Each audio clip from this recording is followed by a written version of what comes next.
Kalau sampai kamu meninggal dunia dan hati kamu nggak pernah kenal rasa cinta kepada Allah Subhanahu wa Ta'ala, begitu datang ajal menjemput kamu, kamu cintanya masih sama rumah, kamu cintanya masih sama orang, kamu cintanya masih sama barang, kamu cintanya masih sama handphone, masih sama perhiasan, masih sama tas, sama baju, sama sepatu. Begitu datang malaikat Israel kemudian mengatakan, cukup, sekaranglah waktunya, kamu akan ketakutan setengah mati. Tahukah kamu, bahkan ketika jenazah seseorang diangkat, dibawa ke dalam tempat dia mau disolati, atau bahkan tempat dia dikuburkan, itu kata Nabi Muhammad SAW, sah sayhah yasma'u kulluhum ila thaqalain. Dia berteriak-teriak dengan teriakan-teriakan yang didengar sama semua makhluknya Allah kecuali manusia dan jin. Gimana teriakannya? Kalau dia adalah hamba yang dicinta di sisi Allah Subhanahu wa Ta'ala, mau dibawa ke kuburan tuh, dia bilang begini, asri'u bi ila jannati rabbi rahman ghaira qadwan. Buruan dong, buruan, jangan lelet-lelet, ayo cepetan, bawa saya, yuk cepetan, saya udah gak sabar lagi untuk berjumpa dengan Allah Rahman ghaira qadwan. Saya tahu Allah sayang sama saya tahu Allah gak pernah marah sama saya.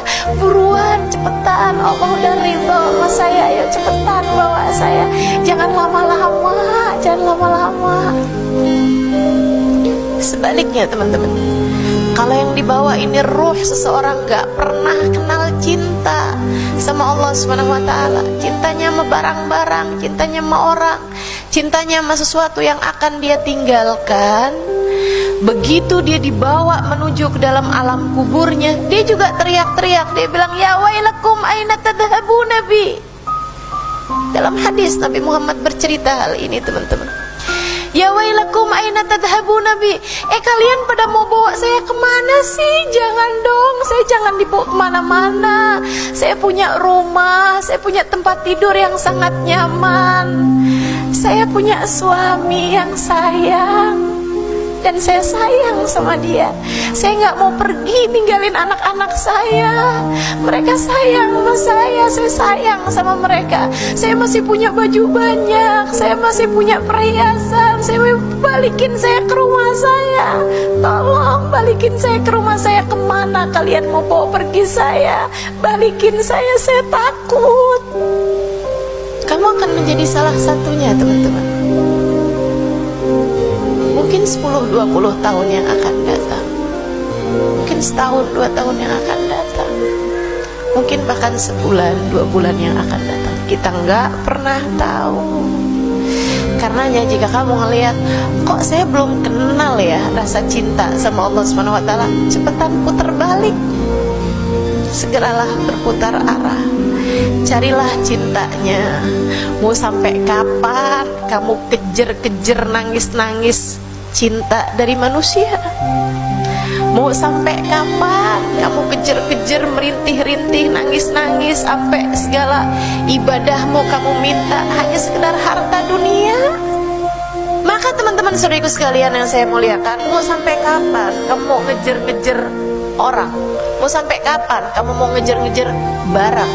Mau sampai kapan yang ada dalam pikiranmu hanya sekedar angka-angka dari dunia ini, angka-angka nilai saldo kamu di rekening ATM? Mau sampai kapan teman-teman sekalian? Bukankah udah semakin dekat waktumu untuk menghadap kepadanya? Atas nama cinta saya sampaikan padamu, jangan berani mati kalau nggak bawa cinta kepada Allah, sebab hanya kepadanya kamu kembali. Jangan berani mati kalau nggak bawa rasa cinta pada Allah Subhanahu wa Ta'ala, sebab hanya kepadanya kamu kembali. Teman-teman saudariku sekalian yang saya muliakan, di dunia ini kamu kalau ditutup dari satu pintu, kamu masih bisa pergi ke tempat yang lain teman-teman. kamu ada perlu sama saudara kamu misalnya gitu, dia nggak bukain kamu pintu, kamu masih bisa datang ke pintu-pintu yang lain, teman kamu, tetangga kamu, saudara kamu, orang-orang yang kamu tahu sayang sama kamu. Tapi kalau kamu mati, kamu cuma datang kepada Allah Subhanahu wa ta'ala. Kalau Allah menolakmu, Allah menutup pintu darimu, ke pintu siapa kamu akan datang? Kalau Allah menolakmu, teman-teman saudara sekalian, kepada siapa lagi kamu akan datang? Maka jangan berani mati sebelum kamu punya rasa cinta pada Allah Subhanahu wa ta'ala. Cintai Allah, cintai Allah, cintai Allah. Pokoknya besok-besok tiap sedih, tiap galau, ingetin aja ucapan saya. Wahai diri, jangan sedih. Allah Dat yang Maha bersama dengan kita. Kalau kamu sedang merasa begitu lemah, katakan pada dirimu, wahai diri, kita memang lemah, tapi jangan sedih. Bersama dengan kita ada Allah Dat yang Maha Kuat.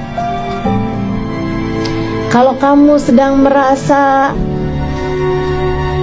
miskin, kesulitan secara finansial, sampaikan pada dirimu, wahai diri, kita memang sedang kekurangan saat ini, tapi jangan sedih, sebab Allah Dat yang Maha Kaya bersama dengan kita.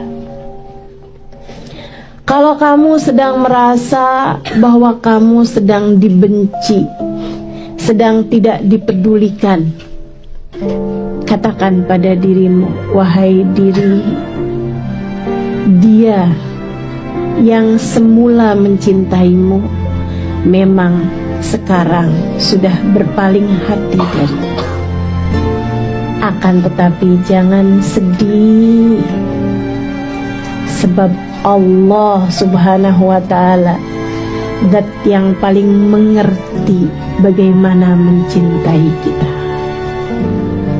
Dia bersama dengan kita. Teman-teman saudara sekalian yang saya muliakan, la tahzan, innallaha ma'ana. Jangan sedih, Allah bersama dengan kita. Semua orang diuji, mau jadi seperti apa engkau jika kemudian ingin hidupmu itu tidak mendapatkan ujian, tidak akan membuatmu menjadi hina datangnya ujian-ujian tersebut. Masalahnya adalah bahwa jangan pernah menyerah, sebab itu adalah cara Allah untuk menaikkanmu, itu adalah cara Allah untuk menguatkanmu. Maka jika engkau sakit, anakmu sakit, suamimu berpaling, orang melecehkanmu, orang meninggalkanmu, diberi kemiskinan, diberi kesulitan hidup, apapun saja bentuknya, rasakanlah manisnya cinta yang sedang Allah hembuskan kepadamu. Rasakanlah tingginya rasa cinta yang sedang Allah Subhanahu wa ta'ala berikan. Jangan berlari ketika diuji, jangan menjauh ketika diuji. Hal pertama yang harus kau sadari ketika diuji adalah pengujinya adalah Allah. Dan pahamilah bahwa sang penguji ini ketika mengujimu bukan untuk menjatuhkanmu, akan tetapi untuk menaikkanmu, untuk mengembalikanmu di sisinya. Ada seorang perempuan meninggal dunia. Waktu dia hidup tuh biasa-biasa aja, normal-normal aja. Ibadah ada tapi sedikit, dosa banyak. Teman-teman sama nih kayak kita normal aja, biasa-biasa aja hidupnya. Meninggal dunia. Dapat seminggu 2 minggu kemudian ada ulama di kampung itu mimpiin perempuan itu.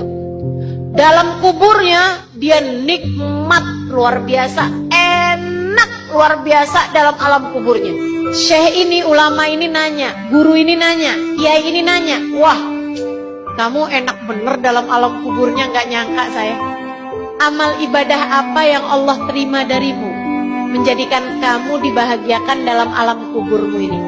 Aduh Syekh, Yai, saya nggak punya cukup amal ibadah untuk bisa saya dibahagiakan sebahagia ini, untuk saya disenangkan dalam kubur sesenang ini. Akan tetapi Syekh, saya berterima kasih kepada Bu Erna, Bu Wati, Bu Dewi, Bu Fulana, Bu Salma. Tiap hari kerjaannya ngomongin saya mulu Syekh. Pahala mereka tiap hari dikirimin kepada saya. Makasih ya Allah.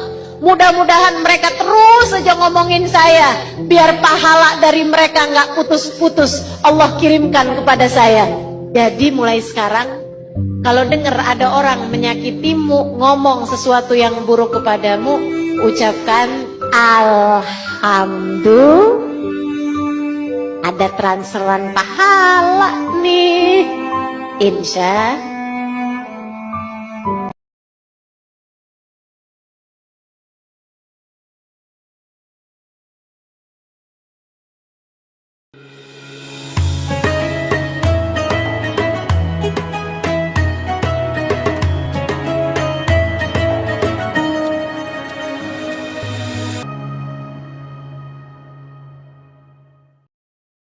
Allah kasih cerita tentang keadaan orang-orang di akhirat nanti yang gak bisa dapat Nabi Muhammad.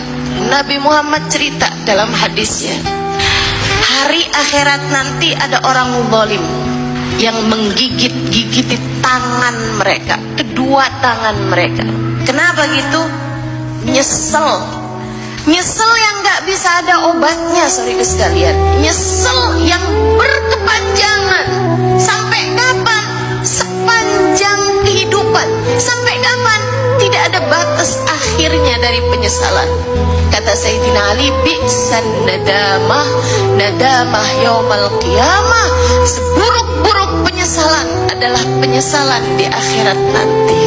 Jangan sampai saya menjadi salah satunya. Jangan sampai kamu menjadi salah satunya yang nyesel sampai ke ubun-ubun ini, teman-teman. Kenapa mereka nyesel ya Allah? Kenapa dia sampai gigiti tangan dua-duanya? Andai saja waktu di dunia saya menempuh jalan mendekat kepada Nabi Muhammad. Andai waktu di dunia saya memiliki rasa kepada Nabi Muhammad. Sudahkah kamu menjalin hubungan dengan Nabi Muhammad? Sudahkah kamu punya rasa kepada Nabi Muhammad? Kalau kamu tidak melakukannya dari di dunia, saya khawatir kamu menyesalinya di akhirat. Kapan itu?